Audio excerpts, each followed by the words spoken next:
Now, our big story of the day, of course, the death of Steve Jobs at the age of 56, a visionary for technology, co-founder of Apple. Our next guest joins us from San Francisco. He's a technology author and writer, Leander Kahney. Leander has written 3 books on the subculture surrounding Apple products, including The Cult of Mac, and he has also an Apple-centric blog by the same name. He's got a book coming out called Inside Steve's Brain. That'll be out in April. Leander, thanks for joining us. Tell us about what Steve Jobs learned about failure.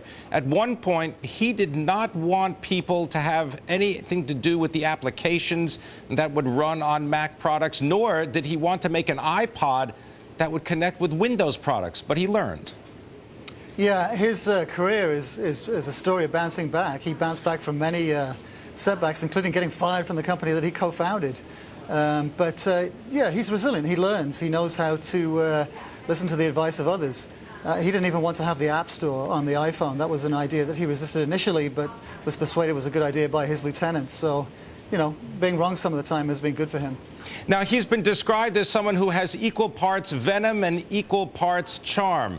What did the venom do to propel Apple to be a $350 billion market value company? Well, it pushed everyone who worked for him to the most extraordinary lengths. You know, he would demand nothing but excellence, and the team that developed the original Macintosh used to wear shirts saying, you know, 90 hours a week and loving it. And they did love it. They really felt that they were changing the world, but he pushed extraordinarily hard and for decades. Let me just read you an op-ed, this from the New York Times. Joe Nocera, the columnist today, he's speaking about Steve Jobs. He says, what makes Steve Jobs great? The businessman I met 25 years ago violated every rule of management. He wasn't a consensus builder, but a dictator who listened to his own intuition. He had an astonishing aesthetic sense, which business people lack. Leander, do you think that business people are going to be paying more attention to design in the wake of Steve Jobs and Apple's success? Well, I certainly hope so. Yeah, please, let's do. I'd love to see more good design. You know, there's some companies get it. Car designers have always been good. Braun was famous, Olivetti. There are a lot of companies that appreciate good design, but not in the technology sphere. And, you know, you'd hope with the success of Apple that they'll pay more attention. But it wasn't just, you know, Jobs famously said that design was not about how it looks, but how it works. And, you know, this was one of his secrets. He didn't settle for anything less than perfection, and they would push through this exhaustive prototyping process until they found something that was pretty near perfect. Now, one of the appliances that Steve Jobs referred to as being the most pleasing was the Cuisinart, the appliance. Has it made technology more of an appliance-friendly application for most people? Oh, absolutely, yeah. That's where he got his original inspiration, back in the 70s when he was trying to build a PC. And he and Wozniak were the first people to build a PC for consumers. At the time, computers were things sold to big companies that filled an entire room. And he went down to Macy's and he looked at the kitchen appliances and he went, I need something that's like this. You can just pull it out of the box, plug it in, and it's ready to go. And that's been his inspiration for all these years. Now, after Steve Jobs left Apple for that first time, he then went on and he took over Pixar. Tell me about how he's changed what we see at the movies. Well, Pixar struggled for many years to actually find a business model. They were trying to sell computers and they were trying to sell software. And it was only at the sort of last minute that they got into movie making, and that was kind of a lucky accident. But you know, he kept on the staff at Pixar for a long time and believed in them, and until they found the right model. And the way that Pixar works is very similar to the way that Apple works. You know, a small creative team churning out, working on one product at a time, everybody chipping in to fix all the problems.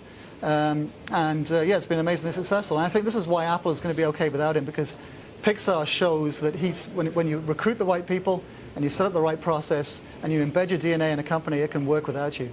Leander, one of the stories about Steve Jobs is at the age of 13, he went knocking literally on the door of Hewlett-Packard to try to get some chips because he was tinkering in his garage.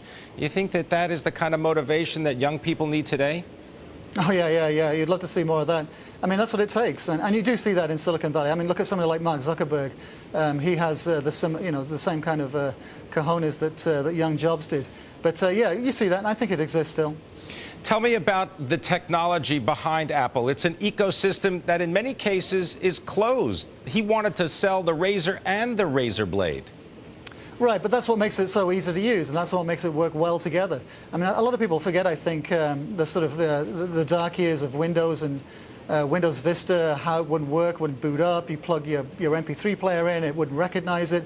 It was kind of a horrible nightmare. It made people their own sysadmins. I mean, the number of hours you'd waste cleaning up after viruses and trying to install software to get things to work.